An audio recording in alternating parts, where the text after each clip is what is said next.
there should be a protagonist and an antagonist.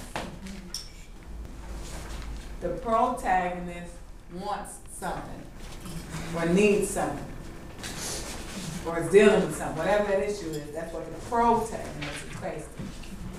The antagonist tries to keep the protagonist from achieving or obtaining whatever that thing is. Hero and Okay. like a hero and hero and villain. Yes, absolutely.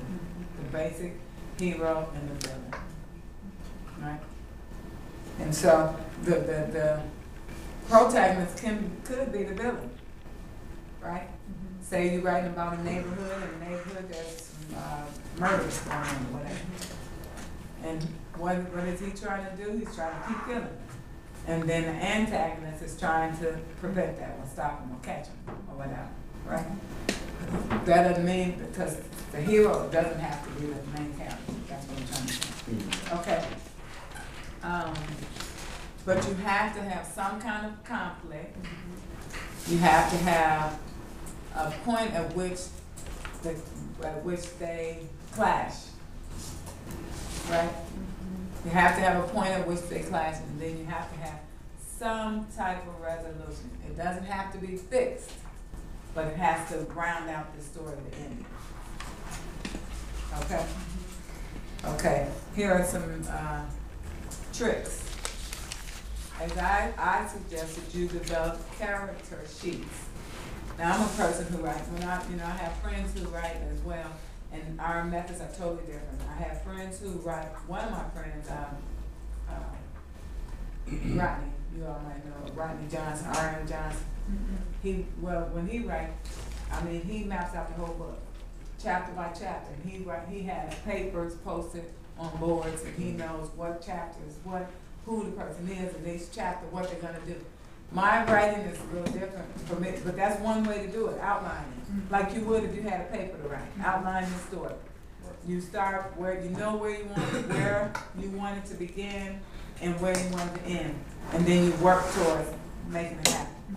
In outlining, you have to make sure, it's like you do with composition, like writing an essay.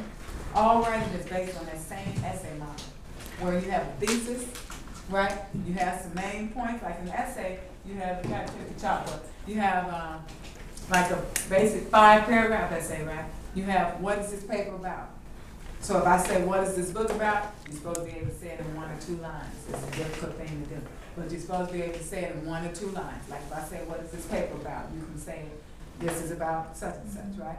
And then you have your introduction. You have to make the introduction, even to an essay, you have to make that introduction interesting. How do you do that? You state some starting facts, or you pose a question that's relevant to culture today or something like that. The same holds true with a book. With a book or an article, whatever you're writing, a song, you have to introduce something that's going to grab the attention of the audience in that beginning, right? And then you flush it out. In an essay, you have those 3 paragraphs. Each one has a main idea and then some supporting information, right? In a book, you have chapters. Each chapter has a main idea and should read like a mini book, like a short story. And that's why if you can master short stories, you can write a novel. If you can write a poem, you can write a novel, right? Because you have to get that main idea in those few pages, right? Some people do long chapters. Today, that's not too popular because the attention span is so short. So long chapters lose people today. So you have to, and it has to, whatever you don't need, you have to take out. Now that's the most difficult thing, editing. Editing is the most difficult, because you can run all night on that piece. You don't want to take that out. You have the wording just right. You have the wording in this thing just right, blah, blah, blah. You like this character, but here's the rule. If the story can live without the character, you have to take the character out. No extras. No extras, like in the movies, just an extra.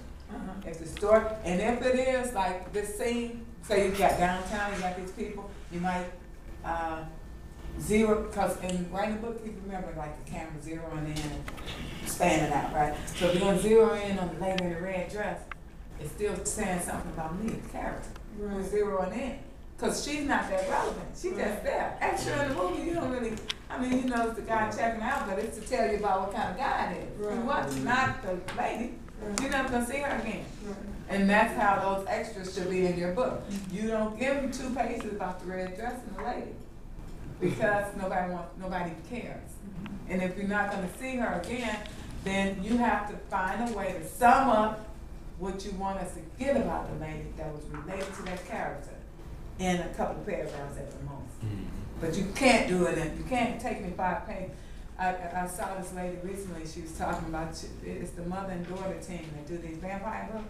Oh, yeah. And the mother was an English teacher, so she loves literature. So she writes these stories, you know, and the flowers on the side of the road, and she's just getting it on with these words, you know.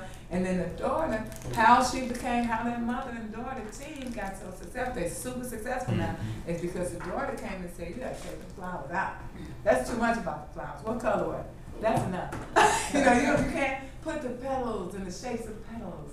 2 pages about the shapes of the petals. Blah, blah, blah. You can't do that. And then that's when the mother found success. She had written other books, never found success. Now that's what the daughter does for every book. She helps to take out what's not important that you know people won't want to be bothered with. And think of it as like storytelling. You have a friend or an uncle or aunt who tells a story. Somebody talks too much and goes all around the story, you know.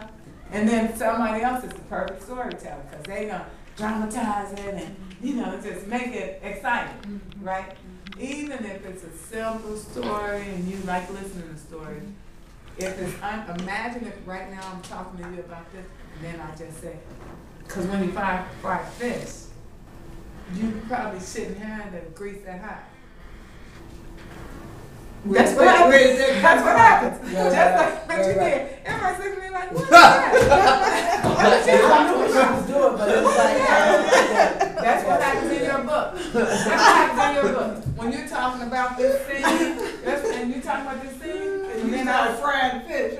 I thought it's akin to frying fish in the middle of the sex scene. You know, that's what it's like. You know, if I start focusing so much on the lamp, on the dresser, now sure, and think of it in a movie. If the camera spans to it, if the camera goes to the lamp, it's for a reason. Right. Close it out, maybe it's supposed to get dark, whatever. But otherwise, who cares? Who cares? If I mention the lamp, maybe I'm talking about that this person is rich. So that I'm gonna say that in the lamp about, you know, and you know, if I'm laying in this bed and I see this lamp, and I'm like, whoa, this lamp, and I look like a man looking at me or something here. It's a person modeled in him. Something about the lamp is telling you something about the character. It's telling you something about me because I'm not used to this, and it's telling you about some person who house it is because they have this there. Otherwise, it shouldn't be there, right? The other rule is show instead of tell.